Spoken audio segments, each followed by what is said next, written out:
This episode of the Shoegazing podcast is presented by Skolex, a web store selling shoes, shoe care and accessories.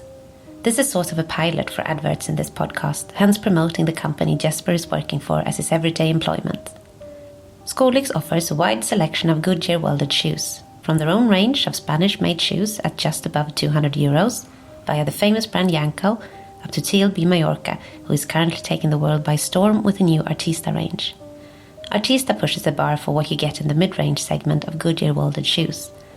Developed by TLB, together with Jesper and Skolex, Artista is distinguished by features such as super slim, properly beveled waists, close-cut heels, hand-sanded sole and heel edges, and real leather heel stiffeners, all at just €425. For those outside the EU, the Swedish VAT of 25% will automatically be deducted. Welcome to visit skolex.se/en to view all offerings. Now, on to the podcast.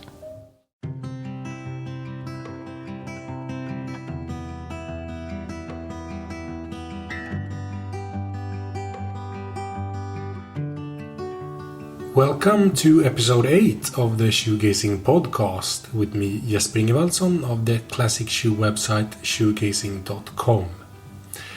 This episode was recorded at the Micam shoe fair in Milan, Italy, back in February. I sat down with Richard Utting, export manager at Loake, the famous British manufacturer of Goodyear welted shoes. Loake was a brand that, contrary to many other Northampton-based companies, first got big on the domestic market and then went on to grow internationally. Richard Utting has been a large part of this journey, and we had a very interesting talk about everything from how to succeed internationally and why it's beneficial to be on different markets, to how brand building has increased importance also for makers of classic shoes, and of course about Brexit.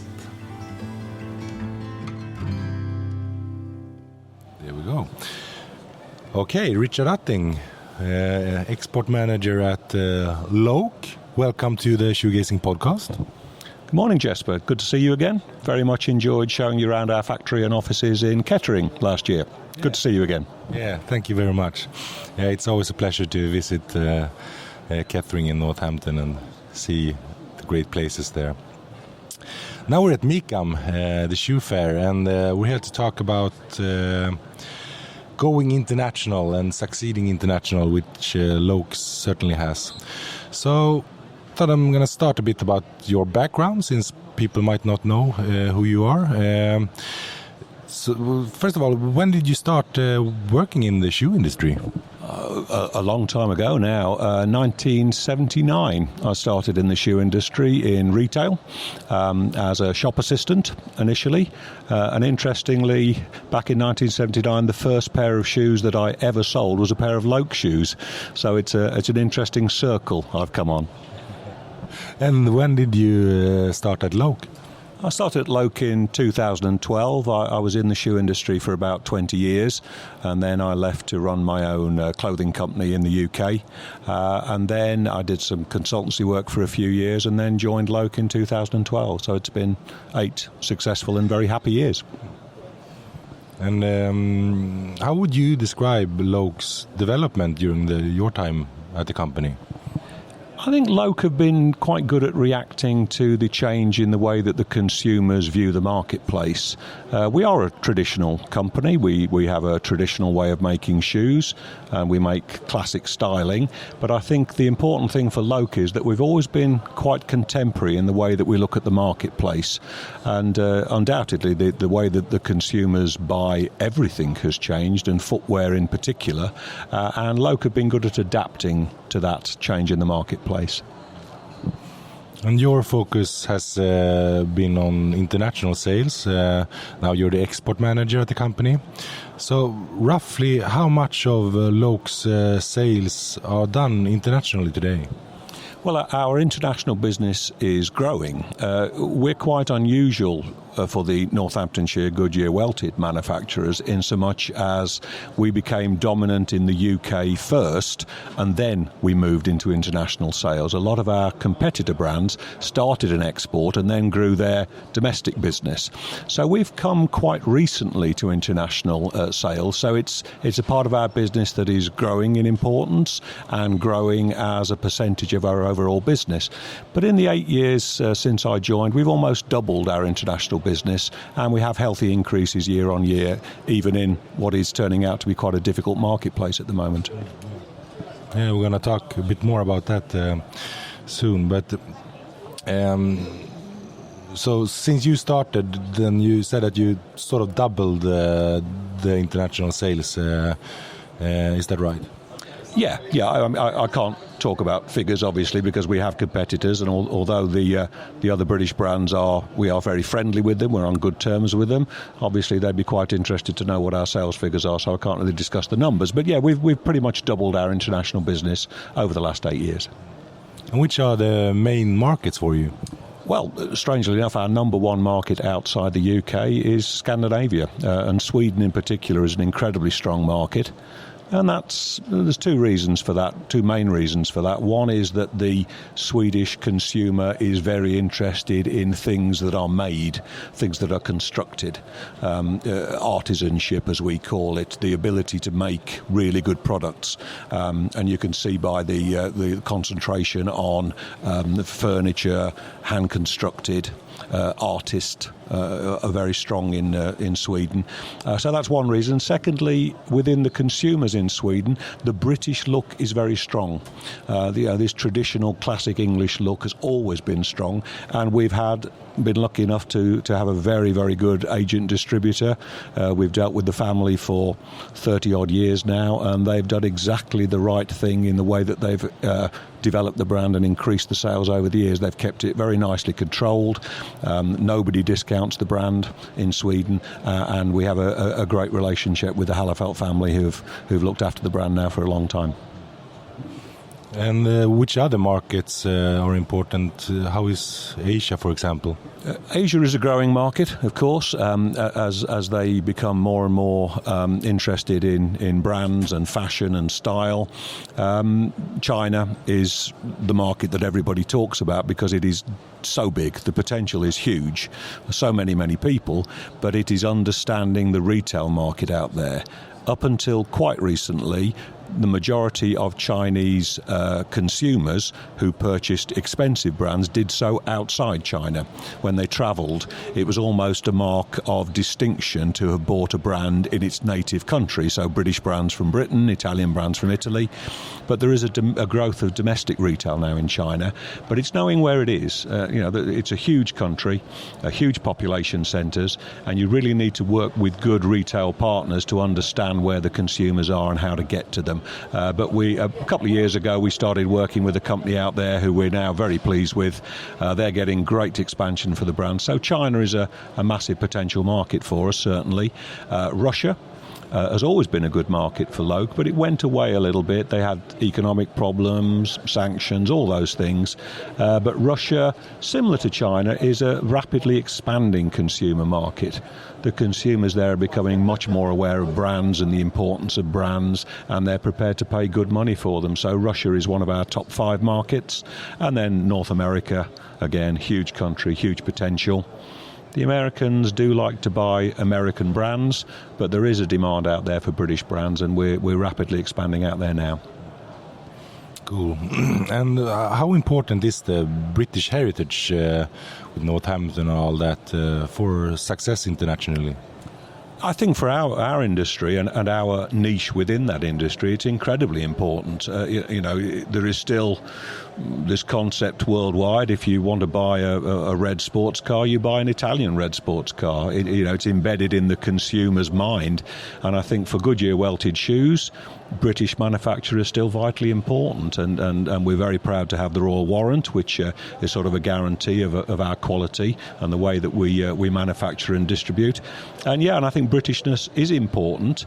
I'm sure we'll come on to the subject of Brexit later, but that doesn't appear to have harmed anybody much outside a few countries in Europe in terms of their perception of what Britain means. I think British manufacture still stands for quality, good products that last, products that are comfortable, and you know we've taken advantage of that reputation for many years now, and I think that will persevere. And we've seen sort of a renaissance for classic welted shoes the past decade or so, maybe even a bit further back. But now some state that we have passed the peak. What's your experience here? Yeah, again, the great thing about being a worldwide brand is that there's no real consistency in the way different markets view these things. If you take Western Europe and to an extent Scandinavia, the English look, as I've called it, has peaked. Certainly, it's still there. There's a residue of it, and it's by no means diminished strongly, but there is a peak in Western Europe, but then it still hasn't really come to fruition in markets like Russia and China or Far East. So it tends to differ from territory to territory. For example, in Poland now, Loake have 5 Loake branded stores, franchise stores. And there's still a very, very strong growing awareness of what the Britishness means and the British styling, the classic styling of the British brands means. So yes, in some areas it's peaked, but it's still there. It's still very strong, but it has peaked. And in other areas it's still growing. So it's one of the great advantages of being in international sales is that all the markets are slightly different. You always have some good that you can put first in the PowerPoint presentation to the management. Exactly that, yeah. And I mean, today we see a fierce competition within the area of classic welted shoes with loads of new brands and players on the market, many being produced in Spain, Portugal, etc., but also increasingly in China, Vietnam and so on. Plus now Japan has its free trade deal with the EU. And what's your view on this? Yeah, I think you should always be aware of the competition, and we do take a keen interest in what other brands and other markets and other countries are doing in terms of styling and manufacturing. Making Goodyear welted shoes, I mean, this is our strength. We've been doing that for 140 years, and it's not something that you can just copy overnight. It takes probably between 4 and 5 years to train somebody in our factory to be a really competent Goodyear welted worker. And other countries need the special machinery and they need the expertise. They need the people to be able to compete with our kind of footwear, our type of footwear. So we're aware of other people, and there are some very good shoes out there, particularly from European manufacturers. But I'm not sure that they can fully replicate the Goodyear welted skill, expertise, and tradition in the same way that the British-based manufacturers can. So how is Loake working to keep its relevance in this increasingly competitive market then? I think relevance is about the way the consumer perceives your brand. And traditionally we've worked very well with partner retailers, but you can never get the pure voice of your brand over if it's through a filter. And where Loake over the last few years has been especially good and developing today, even as we speak, is with gaining the right voice to the consumer, the right tone of voice to the consumer, finding out what information matters to them, and presenting our brand in a way that is commercial and interesting to them. You retain your relevance to the consumer by understanding what that consumer wants, what that consumer values, and making sure that you never lose sight of that, both in the way you present your brand and the way that you manufacture your product. And how are you working to find out how your customers, how you should speak to them, and how are you dealing with your international partners to get that correct voice through, so to speak? Yeah, there are two ways, and both of them are fairly easy. We have a saying in England that God gave you 2 ears and 1 mouth, take the hint. You should listen much more than you talk. So not only have we always listened to our overseas partners, both our retail partners and our agents and distributors, and they feed back into us on a regular basis what the end consumer is thinking of our brand and desiring from our brand, but also we talk direct to the consumer now. We have a growing database of names and addresses, and these people generally are quite happy to give us their opinion, sometimes whether we ask for it or not. And if you listen to those opinions and take it into consideration, again, nobody ever really designed a product that the consumer didn't want, but the more that you listen to the consumer, the more that you understand what it is they desire from you, the more relevant you become. You retain your relevance to the consumer by listening to them. And we already talked a bit about which international markets you are seeing as important in the future with China, Russia and so on. One continent that I rarely hear anything about when it comes to classic welted shoes is, it's not Antarctica, but you could almost wonder if it's the same. I mean, South America, it's like a black spot for this industry. What are you thinking about the potential there? Is there any? Interestingly, I just came back from 2 weeks in Brazil, and I found it very, very interesting to look at the marketplace out there. The first thing to say is that South America in general has a very strong domestic shoe manufacturing market, and they've taken steps to defend that domestic market. I mean, the percentage of tariffs to import shoes into those countries is really quite high, and it makes our shoes very expensive. Also, like many places around the world, there is a very great divide between the people who have money and the people who have no money, and it's usually the rising middle classes that start to expand the marketplace. So we have people out in South America who have a lot of money and who are quite excited about European brands, British brands in particular, but there are quite a few of these people. They're not a huge group, and then you have the people who have no money at all, who can't afford consumer goods, and you don't really have a massive middle class yet. It is growing. You can see some of the designer brands in particular. I was in Rio de Janeiro, and there is a small area of stores in Ipanema where you see some of the Western brands coming through, but it's not a general marketplace as it is in Russia or even Japan and China now. So it's potential for the future. Obviously, again, we'll come on to Brexit, and Brexit will enable the UK manufacturers to trade within South America at a slightly more advantageous trading tariff. But at the moment, it's a marketplace that is growing. We are looking at it all the time, and when the time is right, I'm sure that it'll give us an opportunity for expansion of the brand. And you have a lot of your own stores in the domestic market. How about internationally with Loake stores?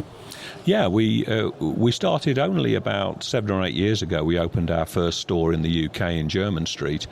We've come very late to retailing, as I was saying. We've always been a wholesale brand where we've worked through retail partners. But yeah, we opened our first store. It was very successful. We've opened a lot more. There's a mixture of owned stores in the UK and franchise stores. We've now got 20. We've just opened a new one in London last week, and that's starting to trade well already.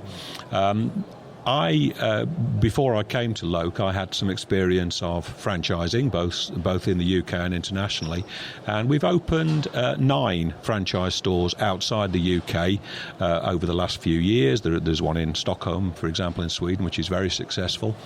And that will be a part of our expansion internationally, certainly. Not the only part of our expansion, but as I said earlier, the ability to be able to talk direct to the consumer when they purchase the shoes, to transfer the passion that we have in making the shoes into a passion for them buying them, is an essential part of our expansion. So yes, we'll definitely have more stores going forward, and we will be expanding the franchise stores internationally over the next 10 years. And online sales versus physical store. Where are Loake today, and how do you look at the future in this area? Well, we have our own UK website, which doesn't deliver outside of the UK, and we have a number of our agents and distributors in territories have their own transactional websites as well. The internet is an interesting thing. It will never be a large portion of sales for brands like Loake. We're not alone in that, because there'll always be the desire from the consumer to touch, feel, try them on, make sure they're comfortable. And probably more importantly than that, they want to speak to somebody who is equally as passionate about their purchase as they are. The change in the internet over the last 5 years, which has taken some people by surprise, is the amount of pre-research that people do about products and brands. You know, they sit in bed at night with their iPhone and they see a new product from America, for example, and they get excited about that product, and then they look on the internet to find where they can go and see and touch and experience that product.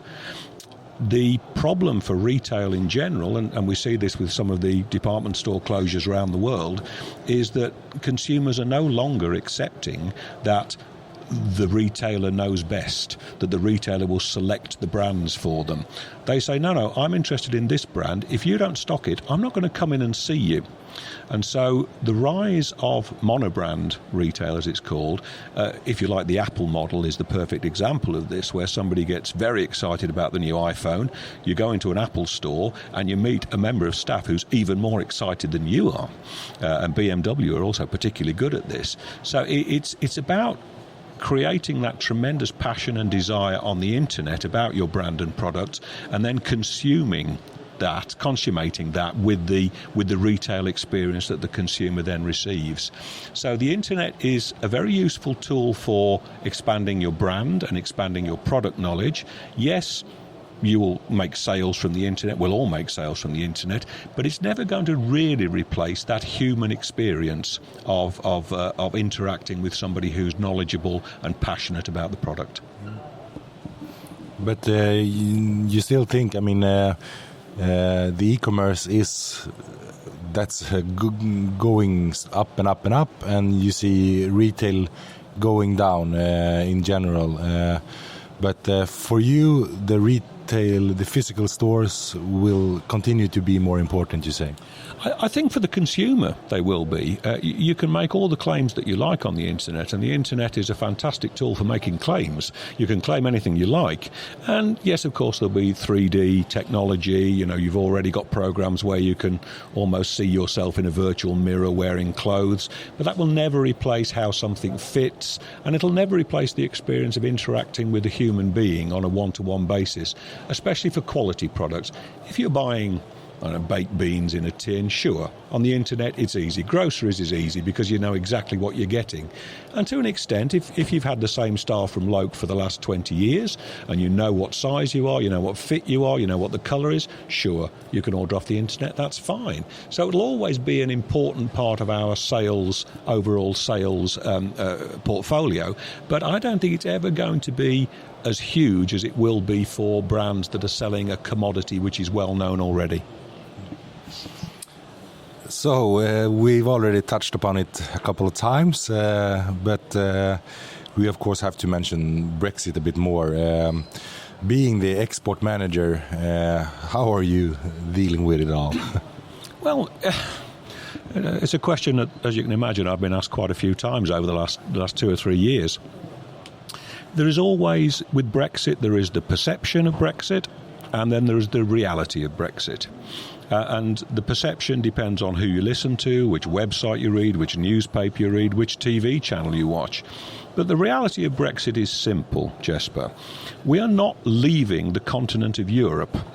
Nobody is towing the United Kingdom into the middle of the Atlantic and leaving us there. We will be 20 miles from the continent of Europe. That hasn't changed. We'll still be a member of NATO. That hasn't changed. We never accepted the euro currency as our own for fairly strong fiscal reasons. That won't change. So there's a number of things that don't change at all. What has been the most damaging to UK business over the last 2 years has been the uncertainty of knowing what will actually happen in 2 years' time. Because until we know what trade agreements have been reached with our European partners, you can't really prepare for a great deal. We've looked at various scenarios of what will happen, but the reality is the most important thing now is that we have a majority UK government that can actually get things done, whether you agree with it or not, and I have my own personal opinions on that. Nonetheless, the uncertainty was what was causing the problems. Now we have certainty of what's happening. We left in January of this year. We have one more year, technically, although it might run over a little bit, to negotiate a trade deal with our European partners. But it's in everybody's interest to do business together. The UK is a very significant market for a number of large members of the EU, and that will remain the same in the same way that there are countries in the EU which are large customers for the UK. I've been on this earth a long time, and the one thing that I know is that business finds a way. We all find a way of trading with each other. It's in our natures. So will it be tariff-free? I hope so.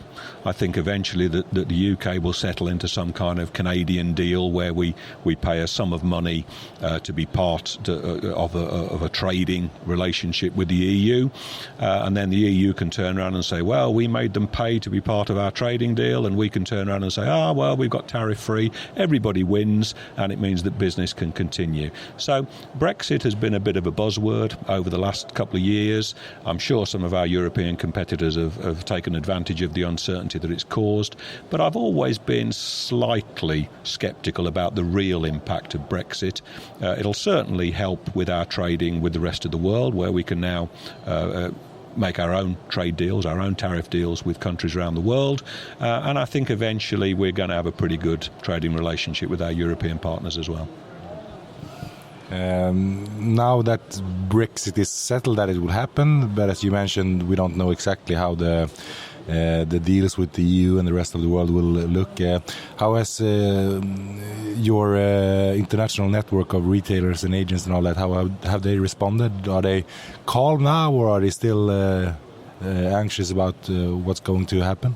Well, as you can imagine, I've spent the last 2 years talking to our agents and distributors in Europe quite extensively, and of course, when they talk to me, I can tell them exactly what I've just said, really, about what I perceive to be the reality of Brexit.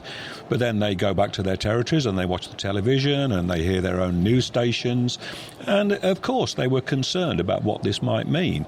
But I think over the last 2 years I've been able to sort of give them the reality of the situation, and we have really seen no downturn in our European trade, which you can directly relate to Brexit. We have seen a hiccup in some of our territories in Europe, but that's largely due to the sort of the general economic, that there are retailers closing everywhere, very long-established retailers closing everywhere in Europe, but that's more about general economics than it is about Brexit. And you mentioned a couple of things, but the positive things that come from Brexit for a company like Loake, which could those be? Well, we have territories all around the world outside of Europe which are expanding. And in many of these cases, the price of our products in these territories is largely a factor of the income tariffs that we have to pay to trade in those countries, the taxation and the import laws. Some of these might stay the same. I mean, I have no crystal ball to gaze into the future, but I'm guessing that the tariffs to places like the United States and to China will be more favourable once we're not tied into EU agreements on that. We are, as a nation, Britain has always been very good at trading. We're very good at negotiating individual trade deals, and I'm confident that our government can negotiate better trade deals with a very large number of expanding territories outside of Europe. So as long as Europe stays the same, I think we're confident that we can get a substantial growth outside of Europe because of the more favourable trading conditions. So in general, I would summarize your view that you're positive about the future for Loake then.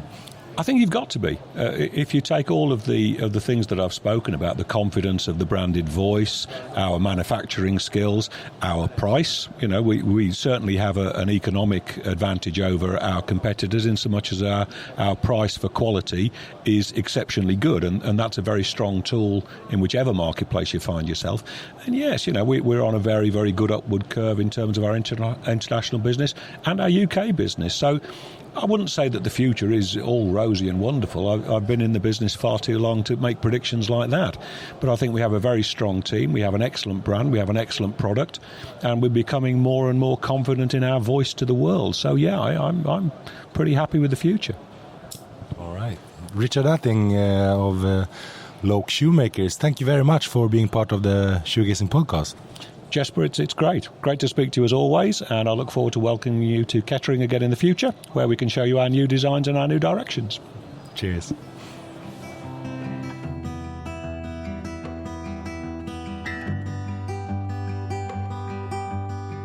That's it for now. Visit shoegazing.com for much more on classic shoes.